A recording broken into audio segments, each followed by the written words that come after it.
Ya, hemos pasado ya. Vamos a tener un momento de oración y uno de ustedes, por favor, y llévenos al Señor en oración.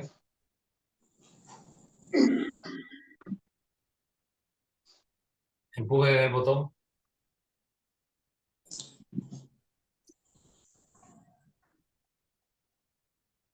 Padre, gracias te damos, Señor, en este día, por un nuevo día que nos has dado. Gracias porque tu misericordias, Señor, son nuevas para tus hijos todos los días. Y te damos gracias, Señor, que podemos estar en esta clase esta mañana. Te damos gracias por cada hermano que está presente y los que se van a unir en unos minutos. También por el pastor Figueroa, Señor, gracias por él y el tiempo que él toma, Señor, para estas clases. Pedimos, Señor, tu bendición sobre él en esta mañana, que tú lo uses, lo unges y, Señor, que escuchemos de ti de esta mañana lo que necesitamos.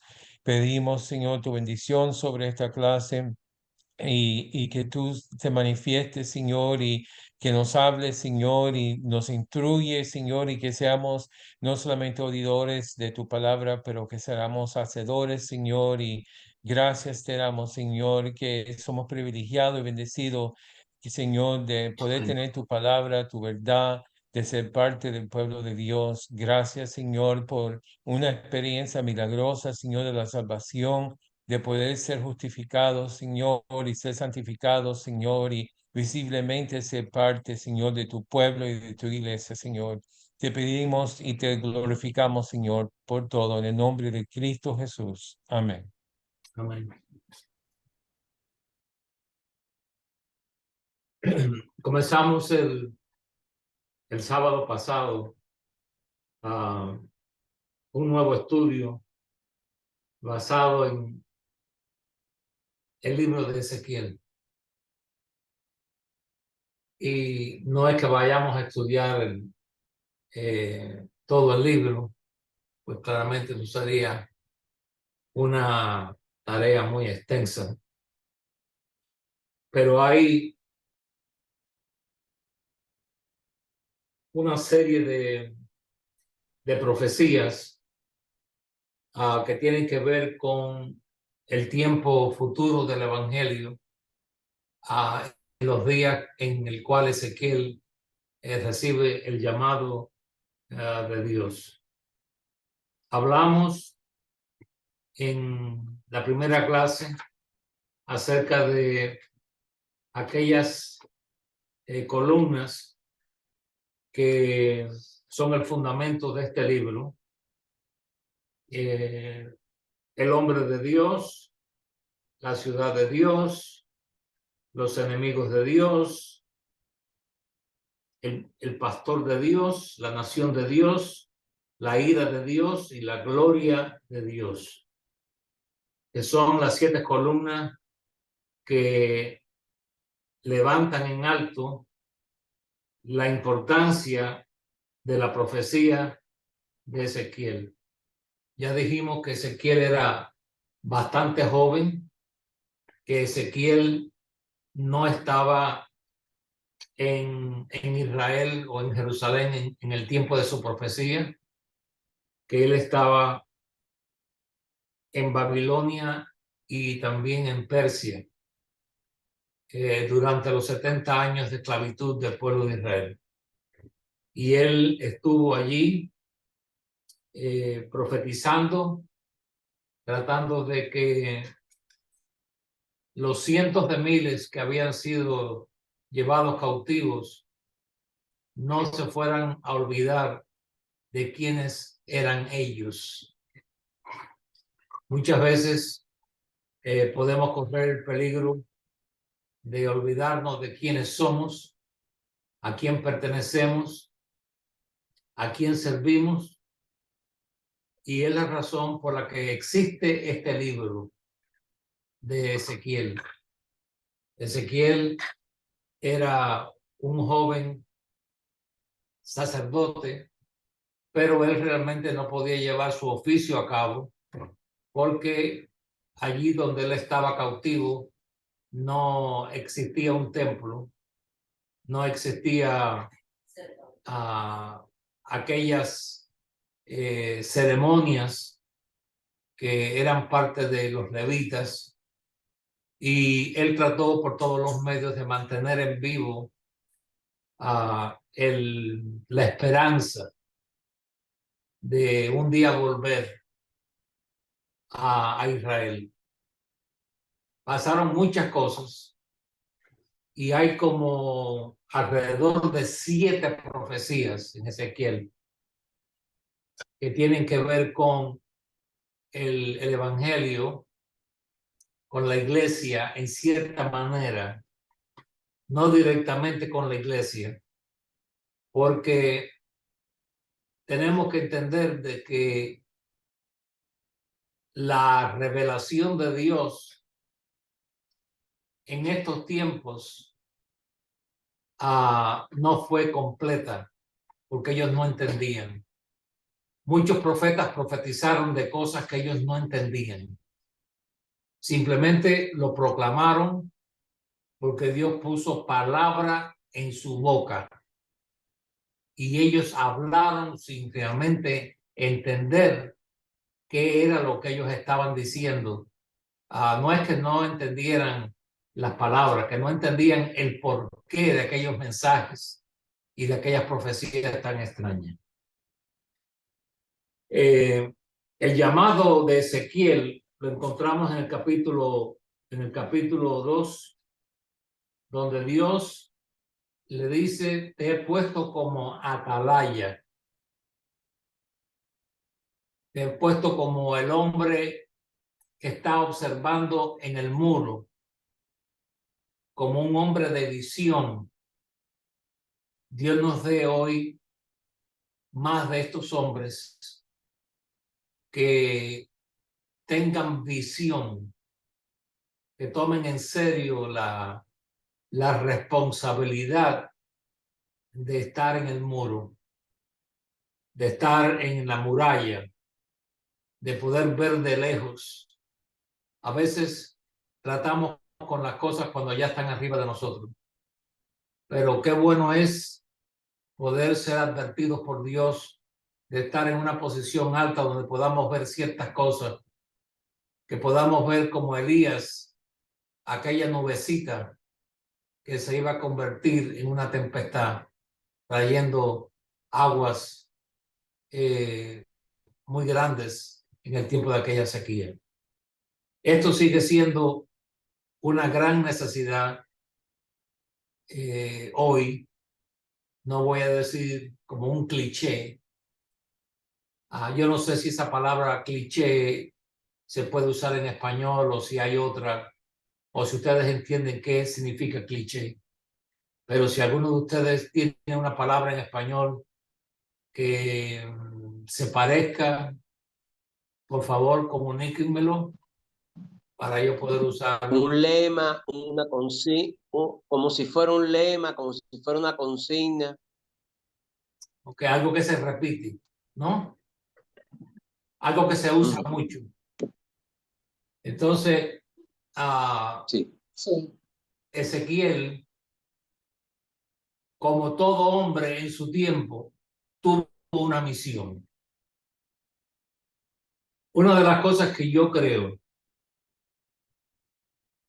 que hoy necesitamos no es solamente o no es solo tener una visión, pero tener la disposición de emprender una misión hacia aquello que Dios nos está proyectando. Estar así, o ser así, o estar en esa posición, a veces es una posición muy solitaria, porque no todos los que nos rodean van a compartir esa visión o entender esa visión. Pero si Dios nos dice: yo te voy a poner como atalaya,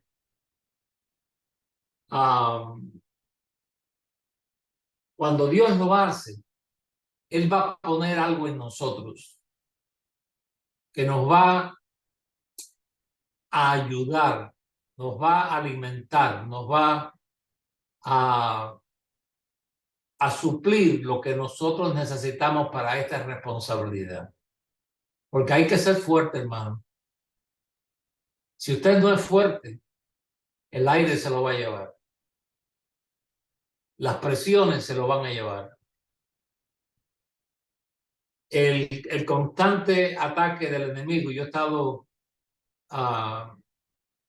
estudiando un poco la lucha que tuvo Nehemías. Esta mañana lo estaba leyendo. Yo estoy leyendo por ahí por la Biblia, por Esdras, Nehemías, y en 5 ocasiones Nehemías fue, bueno, no fue exhortado, fue invitado a tener una conversación con los enemigos samaritanos que se sentían celosos al ver que Nehemías estaba levantando el muro que protegía y que iba a proteger a Jerusalén. Y cuando ellos vieron que Nehemías puso las cosas en la perspectiva correcta, se organizó, preparó las cosas, porque no podemos hacer cosas a lo loco. Tenemos que tener una estrategia, tenemos que estar seguros que es lo que vamos a hacer. En 5 ocasiones le dijeron, vamos a hablar. Y en las 5 ocasiones, Jeremías le dijo, no,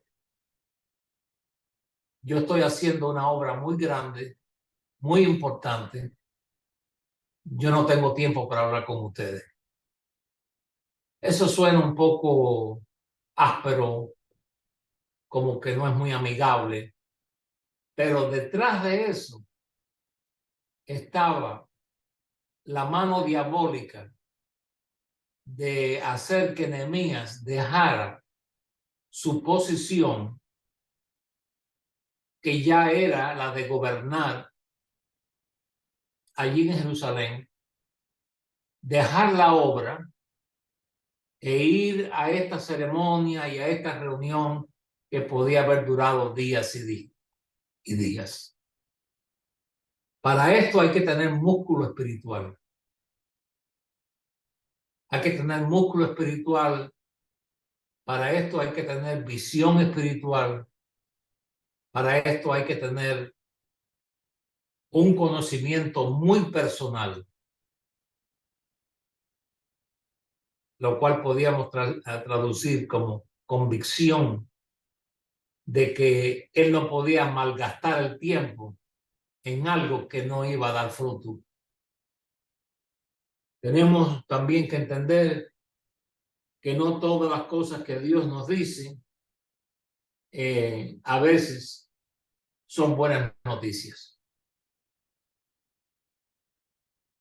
A veces Dios nos dice, te voy a hablar, pero créeme que lo que te voy a decir no es quizás lo que tú quieras oír en este tiempo.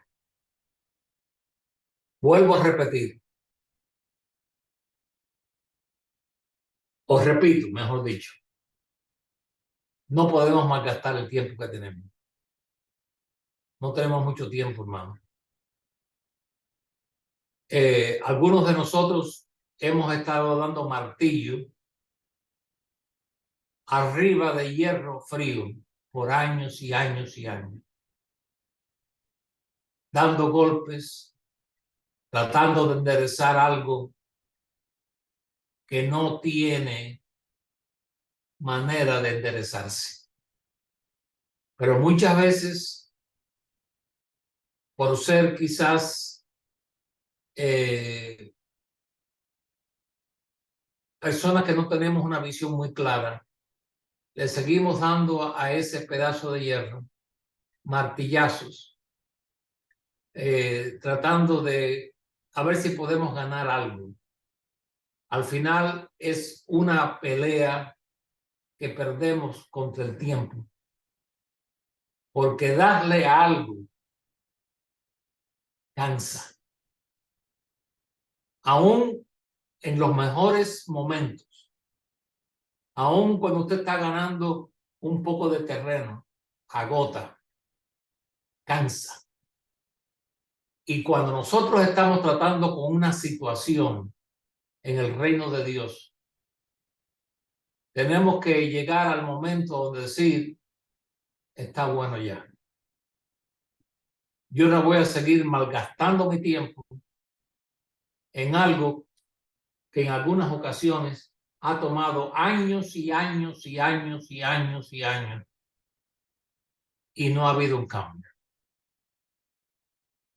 ¿Y por qué vamos a creer de que en 2 o 3 meses las cosas van a cambiar? No van a cambiar porque no han cambiado por años y hemos seguido dándole golpes a ese pedazo de hierro. Nehemías tenía un gran trabajo en sus manos. Estaba tratando con una nación que Dios le dice a él, son duros de cerviz, son una casa rebelde, capítulo 2, versículo 8. Y le dice aquí, tú estás, versículo 6, capítulo 2, versículo 6, y tú, hijo de hombre, no les temas. Primera cosa, no les temas. Oh, porque si esto pasa, voy a perder la amistad, la compañía de fulano. Mejor que la pierdas. Mejor que la pierdas. ¿Qué has ganado tú con esa amistad? ¿Qué has ganado tú con ese compañerismo? ¿Te ha ayudado? ¿Has prosperado? O si eres sincero, miras hacia atrás y ves que hay inquietud, que hay atraso, que no se adelantan. Porque no es acerca de nosotros. O sea, no, perdonen que yo use esta expresión, porque ya yo no estoy pastoreando, pero todavía llevo la carga. No es acerca de cómo yo estoy prosperando en mi congregación. Esto es acerca de la iglesia, generalmente. Amén, amén, hermano, amén. Y tenemos que tener una visión de que no es acerca de nosotros localmente. Es como esto afecta la naturaleza de la iglesia, su posición, su condición espiritual. Le dice a ellos, no les temas, ni tengas miedo de sus palabras, aunque te hallas entre zarzas y espinos y moras con escorpiones, no tengas miedo de sus palabras. Y hay quienes son así, hermano. El escorpión no le es peligroso a usted en la primera parte. Pero en la punta, y usted lo sabe, en la punta de su cola hay un aguijón. Y esa es la que muchas veces nosotros no vemos. Porque hay personas que vienen a nosotros, eso yo lo he visto a través de los años, mucha sonrisa, mucho esto, mucho aquello, pero hay un aguijón atrás. Hay un aguijón atrás. Y usted dirá, ¿es esto relevante para nosotros hoy? Sí lo es. Y lo fue también para Ezequiel. Y les dice a ellos, les hablarás mis palabras, escuchen o dejen de escuchar, porque son muy rebeldes. Y escuchemos esto, la rebeldía no siempre es una expresión que es obvia. La rebeldía es una condición interior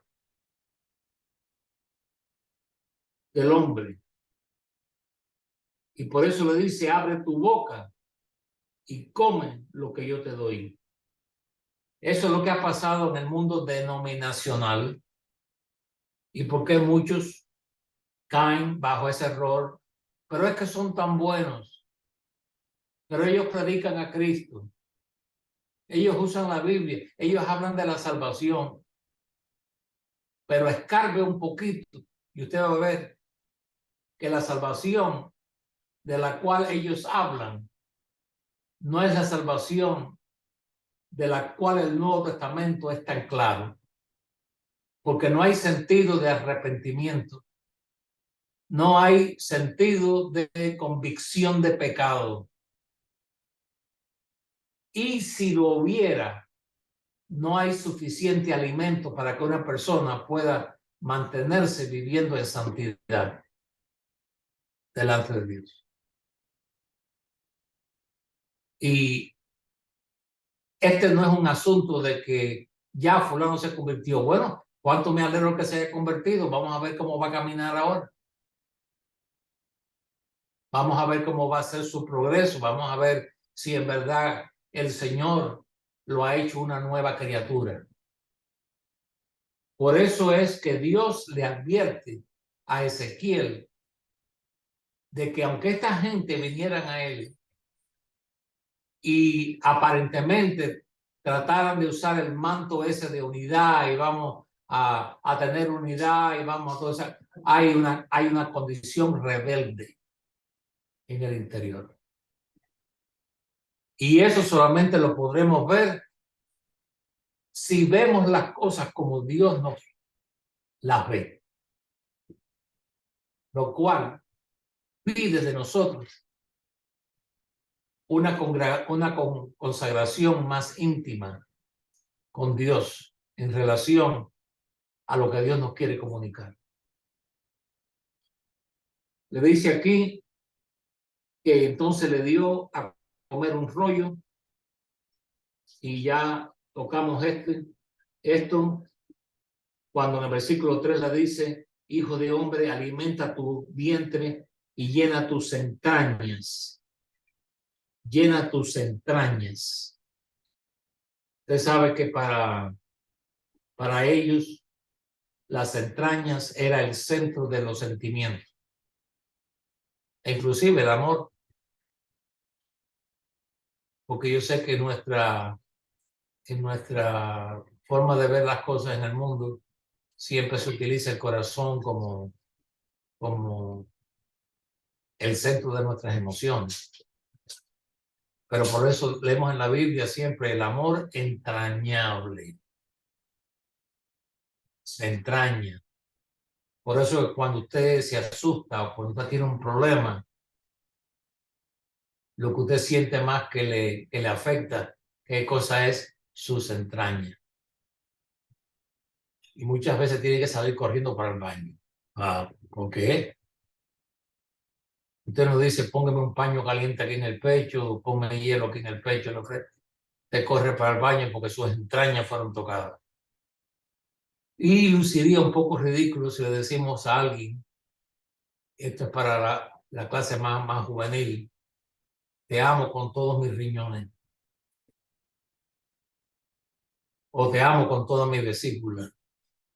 No, usted dice: te amo con todo mi corazón. Pero cuando Dios le dice: llena tus entrañas, nos está hablando aquí de la profundidad de quién tú eres adentro.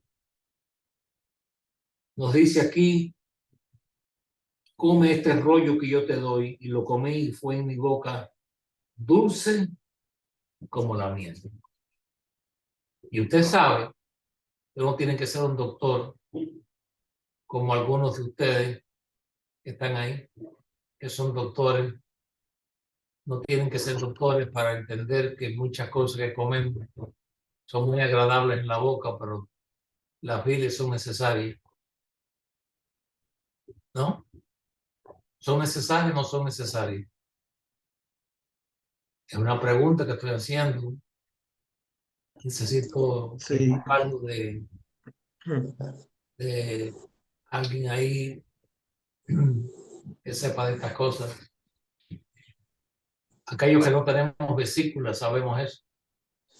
Son necesarias para poder Son digerir las grasas. necesarias. Y las bilis son agradables, ¿verdad?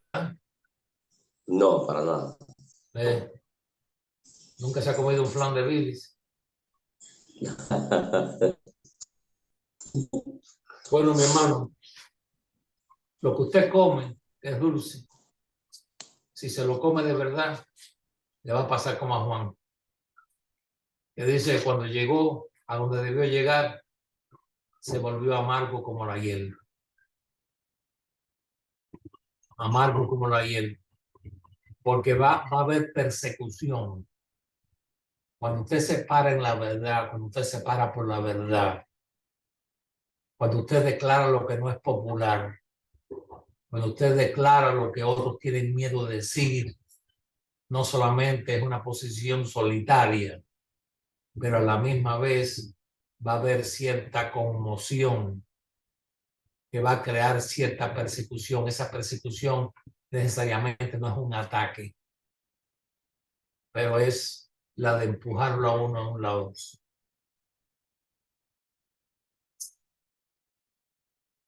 Pero tenemos que estar dispuestos porque yo no sé usted, pero yo quiero estar de parte de Dios. Yo quiero estar de parte de Dios. Y todos aquellos que estén de parte de Dios, yo no voy a tener ningún problema estando de parte de ellos. En el caso de Ezequiel, cuando Dios lo llama a esta misión muy, pero muy grande, Dios le dice a él que se parara en una colina y que viera la condición del pueblo de Israel. Y nos dice la Escritura en el capítulo 3, en el versículo 15, y vine a los cautivos de Tel Aviv. Recuerden que todos eran cautivos. Recuerden que no están en Israel. Pero habían cientos de miles. Ellos habían multiplicado allí. Y dice, y vine a los cautivos en Tel Aviv, que moraba junto al río Quebar. Y me senté donde ellos estaban sentados y allí permanecí 7 días. Entre 7 días observando. 7 días familiarizándose con la condición que él iba a tratar. No podemos tratar algo, hermano, a menos que lo hemos estudiado primero. A menos que hayamos mirado todos los ángulos que podamos ver. ¿A dónde esto va a guiar? ¿Qué efecto va a tener esto en mi vida? Estuvo 7 días observando. Y aconteció que al cabo de los 7 días vino a mí palabra de Jehová diciendo, hijo de hombre, yo te he puesto por atalaya a la casa de Israel. Oirás pues tú la palabra de mi boca y los amonestarás de mi parte. Ahí Dios equipa y envía a Ezequiel en esta misión que no iba a ser fácil. Hay muchas cosas que ocurren en el libro de Ezequiel. En Ezequiel nos encontramos con la dispersión, ¿se dice así en español? Dispersión. Hermano, cuando yo les pregunto, quiero que me ayuden en esto. Porque no quiero estar usando una palabra. Está correcto, gramaticalmente y españoladamente está correcto. Muchas gracias, hermano. Ok. La dispersión del pueblo de Dios por los montes, por los diferentes lugares donde Dios nos iba a recoger, dándonos a nosotros una fotografía o un cuadro, mejor dicho, de lo que iba a ocurrir en un futuro, que Dios iba a recoger a su pueblo. trayéndolo al plano espiritual, iba a haber un llamado de Dios a aquellos que estaban en el mundo denominacional. Salid de ella, pueblo mío. Un mensaje que los iba a recoger y los iba a sacar de las denominaciones y de las religiones y ser simplemente la iglesia que Cristo edificó. Simplemente eso. El credo sería la Biblia. Que nuestro libro de membresía estaría en el cielo y no aquí en la tierra. Que seríamos un pueblo separado para Dios. Que habríamos de salir de los credos y doctrinas impuestas por los hombres. Que habríamos de salir de los lugares donde los hombres nos pusieron y no donde Dios nos quiso poner. Después, cuando pasamos el capítulo 34 de Ezequiel, encontramos la revelación del nuevo corazón. El nuevo corazón. Les voy a quitar el corazón de piedra y les voy a dar un corazón de carne. Ya no solamente lo van a leer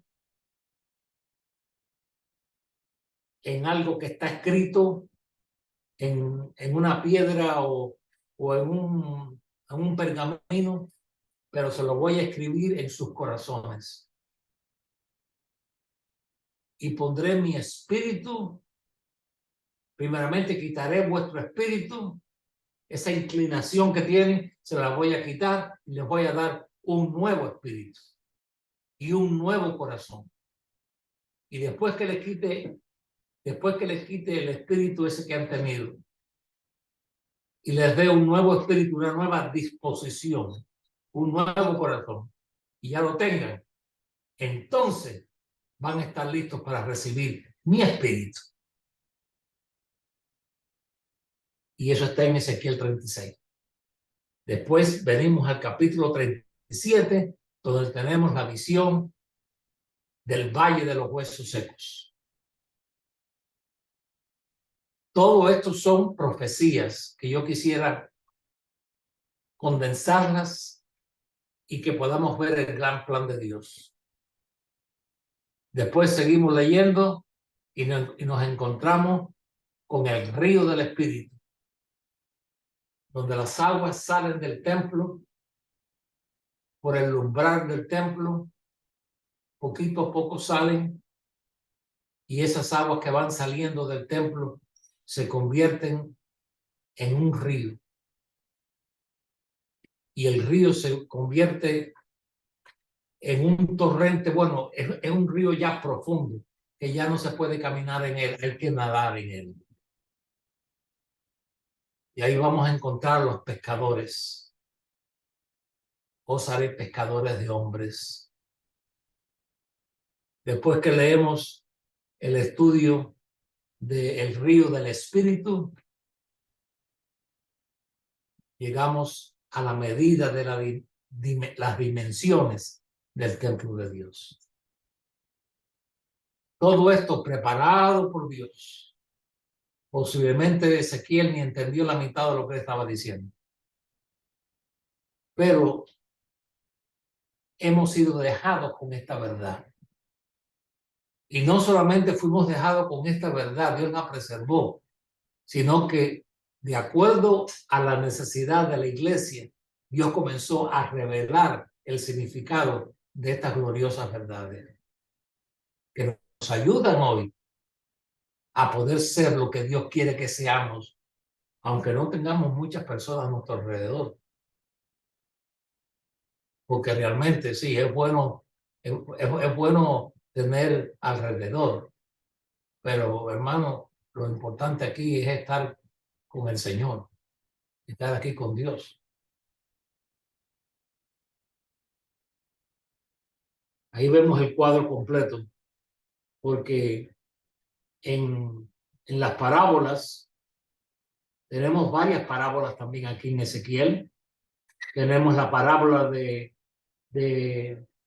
el árbol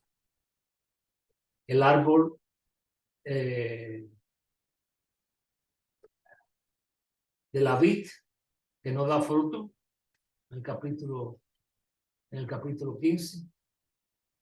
Tenemos la muchacha joven que se convierte en una prostituta, capítulo 16. En el capítulo 17 tenemos las dos águilas, una de un plumaje muy bello, que viene y arranca el cogollo de la palma y se la lleva. Una vez yo prediqué un mensaje acerca de cautivo por lo atractivo. Después tenemos la parábola de las dos ramas. Después tenemos a la leona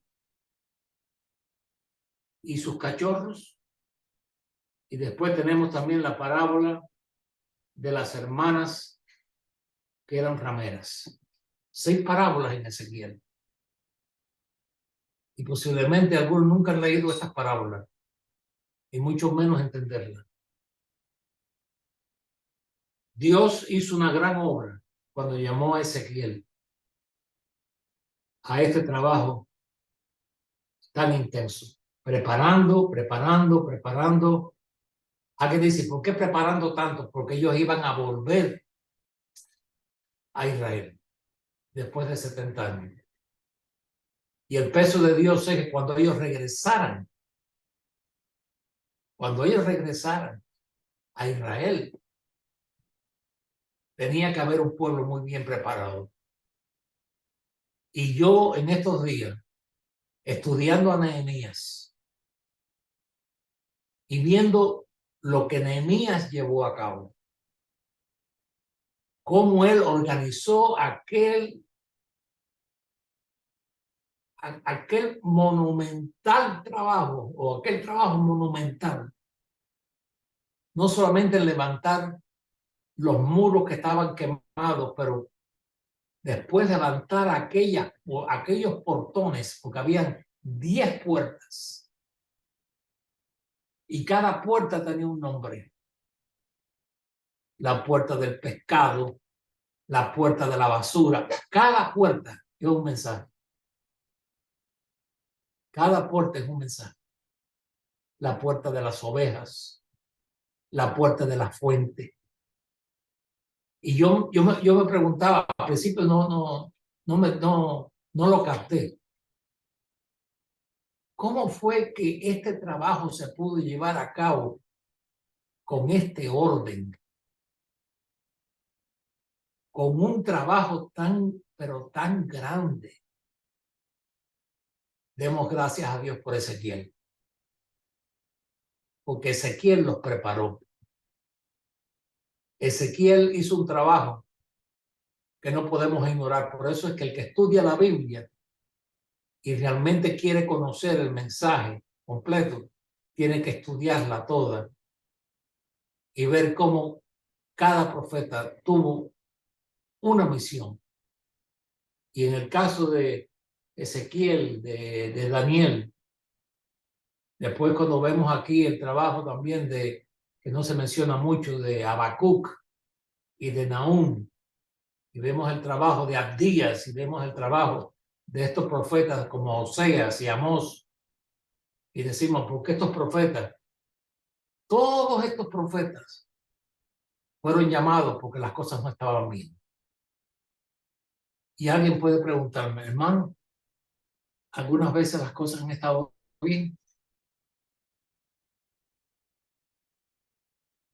Porque yo hago preguntas, me las hago a mí mismo, yo no tengo temor a preguntarme a mí mismo. Yo no estoy interesado en fantasías, estoy interesado en la verdad, que me duele. Ha habido un tiempo, así, la iglesia primitiva. ¿Usted ha estudiado bien la iglesia primitiva? ¿Usted ha estudiado los problemas que había allí? ¿Ha estudiado usted las situaciones, las tendencias? ¿Cristianos persiguiendo a cristianos? los cristianos judíos no queriendo que los gentiles fueran parte de la iglesia, la persecución que tuvieron contra Pablo, que no lo querían aceptar. ¿Por qué? Porque Pablo era muy directo, porque Pablo no era baboso, porque Pablo no tenía una escobita para barrer las cosas debajo de la alfombra. Yo tengo algo aquí en la casa que se llama un soplador. Se puede comprar de gasolina, se puede comprar eléctrico y se puede comprar de batería. Y hay hermanos que saben lo que es. Y cuando usted, por ejemplo, ha cortado el césped, ha cortado el césped y hay quizás una acumulación de cierta basura, usted prende ese soplador que es así, tiene una boca así, como de 4 centímetros. Y cuando usted empuja ese botón, todo lo que hay por ahí al frente se lo sopla y se lo saca de adentro, se lo saca de enfrente. Pablo tenía un soplador en la mano. Y mientras nosotros estaban con la escobita ahí, tratando de que Pablo decía, no hay tiempo para la escoba, saca el soplador. Yo lo he usado ahí en su casa, sacando los pelos del perro de los muebles. Ah, ya ves. Me traíste recuerdo.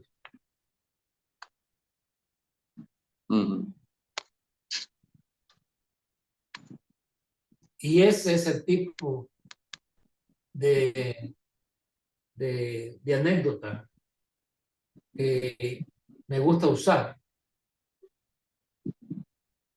por una simple razón.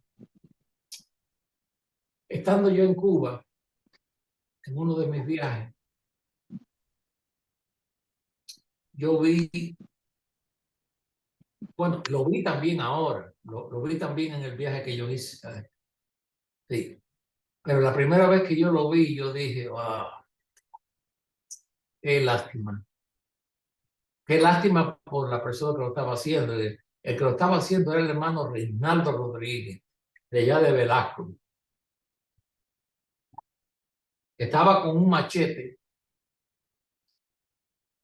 tratando de cortar la hierba atrás en el patio de la casa de la hermana Elina.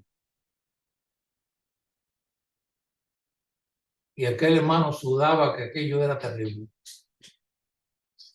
Y yo decía para mí, si yo tuviera mi weed eater, ¿sabes cómo se llama la palabra weed eater? Weed eater en español. Motoaraña. El comedor. Come hierba. El comedor de hierba mala. No de toda hierba. Dice que la palabra es weed eater. Y entonces, yendo de La Habana para Pinar, vi a muchos hombres con un machete a esa hora del día, limpiando la carretera, la autopista, con machetes en la mano. ¿Quién aguanta ese sol? ¿Cuántas horas para poder, me imagino yo, poder hacer un trabajo de 2 o 3 kilómetros? Pero con el weed eater y el soplador, usted lo hace rápido, que es lo bueno cuando tú usas el soplador espiritual. Que lo hace rápido para que pueda utilizar la energía suya en lo que vale la pena, en edificar. No podemos vivir todo el tiempo, mi querido hermano, defendiéndonos de lo malo. Nuestra tarea es edificar. Esa es la misión de la iglesia, no defenderse, sino trabajar. Y yo oí varias veces, estando en Cuba ahora, esta frase: sí, Porque Cristo dijo, las puertas del infierno no prevalecerán contra ella. Queriendo decir con eso, que cuando el diablo ataque a la iglesia, no podrá prevalecer. Esa es una mala interpretación. Porque la que está atacando es la iglesia. Y porque la iglesia está atacando, las puertas del infierno no podrán prevalecer, no podrán mantenerse en pie contra la verdad de Dios. Y yo pregunto, ¿es eso lo que estamos viendo hoy? Esa es mi pregunta. Yo creo que, hermano, sí, sí, ¿cómo no estamos realmente? ¿O estamos simplemente manteniendo lo que tenemos? Si tengo 10, déjame luchar para que no se me vaya y quede con 9. Las puertas del infierno no podrán mantenerse en pie. Fue la profecía, o mejor dicho, la promesa del Señor Jesucristo. Él edificó una iglesia para vencer, como el caballo blanco que salió venciendo y para vencer. Y lo hizo por muchos años, hasta que vino la apostasía y el caballo blanco se paró. ¿Y qué fue lo que pasó? Un tiempo de preservar lo que había, de no perder. Pero ganar terreno, no de acuerdo a la historia, a menos que usted ignore la historia, pero la historia lo enseña. Pero la iglesia, sabemos, nunca sería destruida. Y no fue destruida porque Dios la equipó con el poder de sí mismo, con un remanente que se mantuvo fiel, con un remanente que no dobló sus rodillas ante aquel ataque. Porque si nosotros no nos levantamos en el nombre de Cristo y luchamos contra influencias extrañas, donde el verdadero amor de Dios no se practica, sino que es un amor carnal, un amor conveniente, de conveniencia, nunca podremos hacer el trabajo que Dios realmente quiere. Hay una, bueno, ya llegamos ya a la hora, porque se me olvidó la visión de Ezequiel cuando la gloria de Dios dejó el templo. Y tenemos que mirar qué fue lo que pasó. Y Ezequiel tuvo aquella visión de aquellas ruedas que daban vuelta llena de ojos por dentro, por afuera y por dentro. Y dice que volaban de un lugar para otro. Volaban de un lugar para otro. Y parecía que se iban a ir y después volvían otra vez. Y esa es una de las más impactantes lecciones que yo he podido realmente leer y estudiar para ver los efectos de cuando Dios deja el templo. Cuando Dios deja, tu casa es dejada desolada. Tienen el templo, escuchan bien, termino con esto. Tienen el templo, tienen los signarios, tienen los signos, tienen el nombre, pero yo no estoy ahí. Yo no estoy. El nombre está, pero no yo, no mi presencia, no mi gloria, porque no estoy siendo honrado como Dios. Me están usando a mí, están usando mi nombre. Están usando quien yo soy para probar de que ustedes son. Y eso es fraude. Porque si usted usa lo mismo para probar de que usted es Alex Figueroa, eso es fraude. Y cuando nosotros usamos a Dios en la forma que lo usamos, no es eso lo que hace el mundo. no, yo creo en Dios, no, Dios está conmigo. Pero ven acá, tú estás manipulando a Dios. Bueno, hermano, hasta aquí llego. Yo no sé si alguno de ustedes Amén. no sé si Amén, alguno de ustedes hermano. puede aguantar más. Algunos están pálidos aún a pesar de lo que estoy viendo en la pantalla, pero gracias a Dios por Ezequiel. Gracias a Dios por las lecciones que hay aquí. Que Dios me ayude a mí a vivir conforme a esto hasta el final de mis días. Que Dios me ayude a que esto sea un reto para mí en lo poquito que me queda en mi vida, porque el tiempo es apremiante y la hora muy tarde ya. ¿Hay alguna pregunta para terminar? Sí, yo tengo una pregunta, hermano. Hay las ruedas esas que se ven en la visión que él vio, significan la gloria de Dios saliendo, apartándose de su pueblo. Eso fue lo que yo entendí. Bueno, eso fue lo que dijeron ellos. Vaya, porque se iban. Pero yo no quiero llegar ahí, hermano, porque nos vamos a adelantar. Nos estamos adelantando a lo que vamos a tocar después. Yo voy a tratar de tocar esos puntos. Dios sabe todas las cosas. La única cosa que arde en mi corazón, como quizá la palabra arder no es la correcta, que pesa sobre mi corazón, es en la necesidad de que hayan algunos que agarren esta antorcha. Que agarren esta antorcha. Porque nunca hubo un tiempo como este, realmente. Y el mensaje que hay hoy vigente, todavía hay un mensaje para el pecador. Venid. Todavía hay un mensaje para los que están en denominaciones. Salid. Pero hay un mensaje hoy para el remanente del remanente.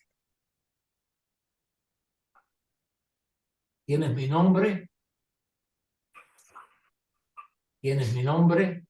pero mi nombre no te quita el reproche. Isaías capítulo 7. Tienes la forma,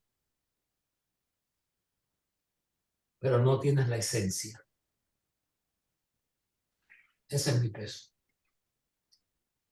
Padre Celestial, te damos gracias en esta mañana por este momento que una vez más tú nos has dado. Queremos preservarlo, queremos preservar en nuestros corazones lo que estamos estudiando, que no se vaya, que no se olvide, que no, Señor, sea pasado por alto, pero que lo podamos tomar como un mensaje de urgencia para tu pueblo hoy. Gracias por todos estos hermanos que sintonizan, todos estos hermanos y hermanas que queriendo ser parte de esta clase, hacen sus esfuerzos aún en lo temprano de la mañana. Te ruego que, Señor, de ti vengan bendiciones sobre la vida de ellos, sus hogares, sus hijos, sus matrimonios y el trabajo que ellos puedan estar desempeñando, Señor, en diferentes lugares. Somos indignos, pero somos dignos en ti, únicamente en ti. Que este día sea un día de victoria. Una vez más recordamos al hermano Miguel Sales, que haga una obra en él. Tú sorprendes muchas veces a tus hijos en momentos que quizás no lo estamos esperando, pero estamos intercediendo de que de ti, de un toque, Señor, sobre su cuerpo. Sí, Padre. Te pedimos también por la hermana Xiomara, allá donde ella está, Señor, y el hermano Jeobel, que son dos hermanos, no dejando de recordar a otros que ya están también débiles, que están ya luchando, Señor, con esos últimos años de la vejez, como la hermana Armantina. Y pensamos también, Señor, en otros hermanos en otros lugares, no queriendo dejar a nadie fuera, pero nuestra mente es finita. Nuestra mente es muy finita, Señor. Pero tú los conoces, tú conoces a tus hijos. Gracias por todo. Suple necesidades hoy. Amén, Padre. Te lo rogamos. En el nombre de Jesús, a ti sea la gloria. Amén, Padre.